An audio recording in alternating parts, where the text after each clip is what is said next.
Par topošā valsts budžeta plāniem nedēļas otrajā pusē politiķiem būs jāatskaitās sociālajiem partneriem. Tas nozīmē, ka arī sabiedrība varētu beidzot uzzināt, uz kā rēķina ministrijas gatavojas ietaupīt 150 miljonus eiro. Mēs esam ļoti tuvu šim solim. Es domāju, jāpanāk šobrīd būs politiskā vienošanās gala. Tā kā es domāju, šis mājas darbs būs izdarīts. Protams, ar to darbs nebeidzās. Es domāju, ka šie 150 miljoni, kas šobrīd ir uzlikt uz galda, tas galīgi nav nekāds valdības varoņdarbs. Tas ir vienkārši pirmais solis. Un absolūti tur nevajadzētu likt kā tādu atskaites punktu, ka kaut kas būtu izdarīts. Koalīcijas ambīcijas par plašākiem ietaupījumiem gan atšķiras.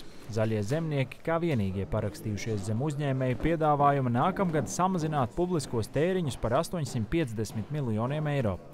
Progresīvie lielākās iespējas taupīt saista ar valsts uzņēmumu labāku pārvaldību, jaunā vienotība ar lielākām reformām, kas rezultātus nenesīs nākamajā gadā. Kā rast kopsaucēju starp valdības partneriem? Tas būs premjeras uzdevums, norāda progresīvie. Ir skaidrs, ka mēs šobrīd ieejam jautājumā par nākamā gada budžetu, un nākamā gada budžets ir priekšvēlēšana budžets, un būtu droši vien dažādas vēlmes vairāk šo budžeta stāstu pavilkt uz sevi, lai saviem vēlētājiem aiznestu to galveno stāstu. Kā atzina politiķi, valsts budžeta veidošana nebūšot vienkārša. Tomēr koalīcijas stabilitāti tāpat laban neapdraud. Krišs Kairis, Ols Perševits, Latvijas televīzija.